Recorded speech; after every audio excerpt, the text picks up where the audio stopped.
কৰি দেখুৱাবলৈ মই চেষ্টা কৰিছোঁ। মই ঘৰত যেনেকৈ বনাই খাওঁ কেতিয়াবা কলখাৰৰ শাক। আৰু এইফালে মই অকণমান ঠাণ্ডা হোৱাৰ পাছতে পানীখিনি দি লৈছোঁ। পানীখিনি দিবই লাগিব, তেতিয়াহে খাৰ হ'ব নহয় জানো। এইফালে মই বাতিটোত দিলোঁ আৰু এইফালে বাতি আৰু এটা লৈ লৈছোঁ আৰু তাতে চফা বগা কাপোৰ এখন লৈ লৈছোঁ। চফা হ'ব লাগিব কাপোৰখন নহয় জানো।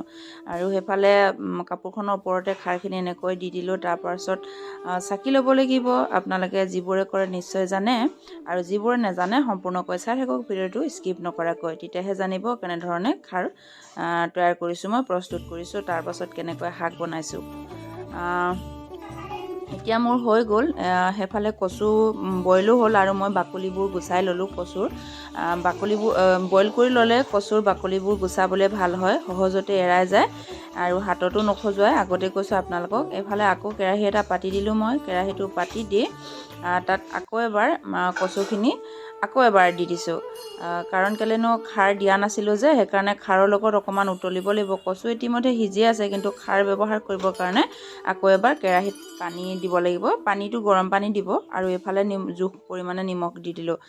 গৰম পানী দিব সদায়, গৰম পানী নিদিলে কেতিয়াবা খজুৱাবও পাৰে কচু, সেইটো কাৰণে। যি নহওক বাৰু, এইফালে আকৌ উতলাৰ পাছত এইফালে গামলা এটা লৈ লৈছোঁ মই। গামলাটোতে শাককণ কাঢ়ি ল'ব লাগিব।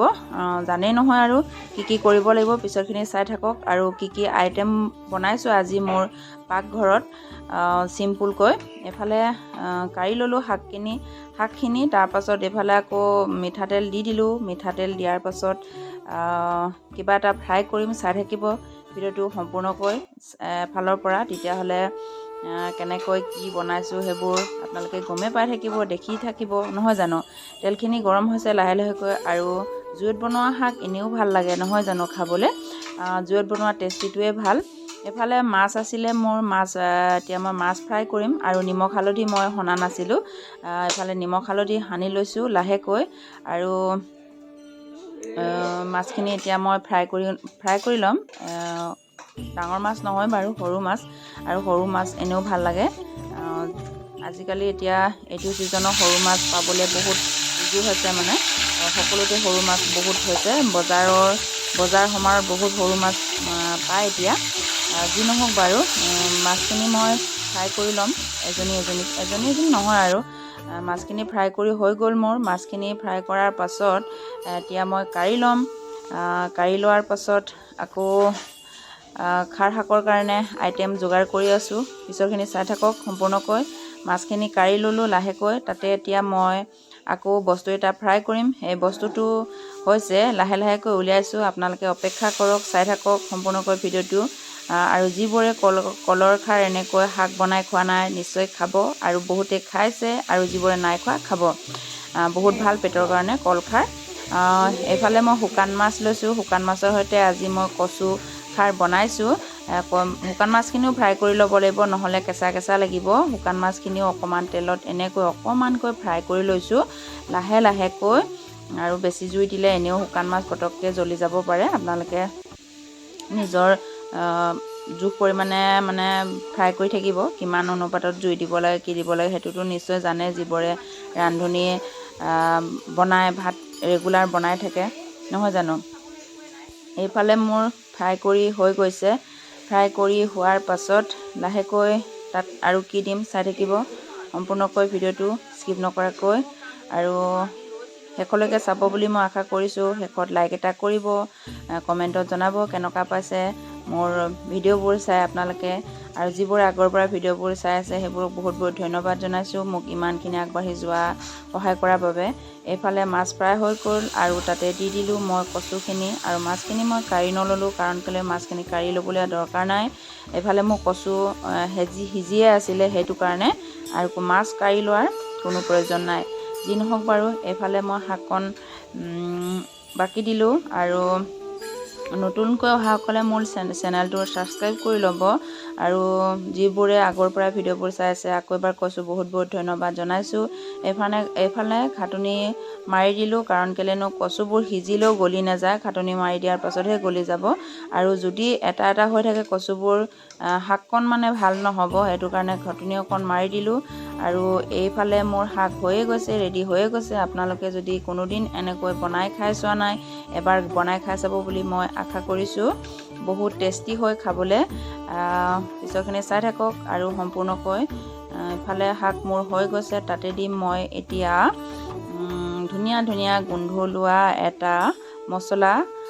এই মছলাটো হৈছে ধনিয়া পাত। আপোনালোকে এতিয়া ধনিয়া পাত বজাৰত বহুত এভেইলেবল আৰু ঘৰতো হৈছে। একচুৱেলি মই ঘৰতে আছে আমাৰ ধনিয়া পাত, সেইটো কাৰণে দি দিলোঁ আৰু মোৰ শাক হৈ গ'ল। আৰু মোৰ সেইফালে শাক হৈ গ'ল, আৰু শাক হৈ যোৱাৰ পাছতে আজি পিটিকা দুখন বনাম বুলি ভাবিছোঁ। সেই পিটিকা দুখন কি কিনো বনাইছোঁ আপোনালোকে সম্পূৰ্ণকৈ চালে ভিডিঅ'টো নিশ্চয় গম পাব।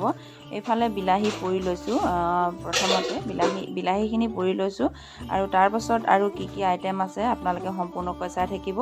একেবাৰে আপোনালোকক খোৱাতহে লগ পাম, আৰু খোৱাতে মই জনাই দিম আজিৰ আইটেম কি।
ফাইনেলি মোৰ আজিৰ খানা ৰেডি হৈ গ'ল।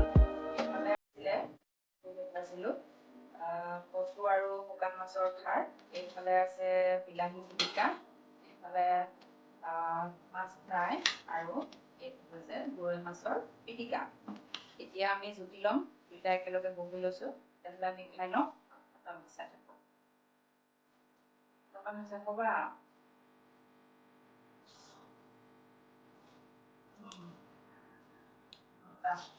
বহুত দিনতে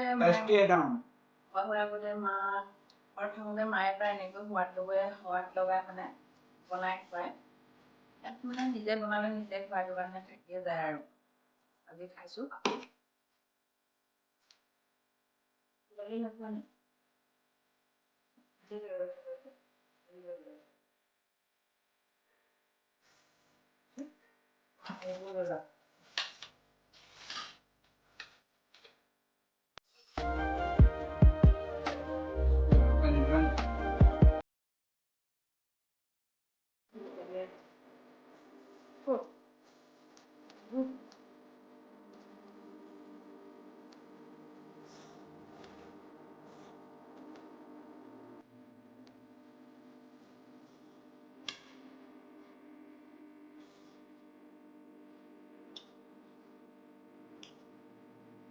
বহুত টেষ্টি হৈছে দেই।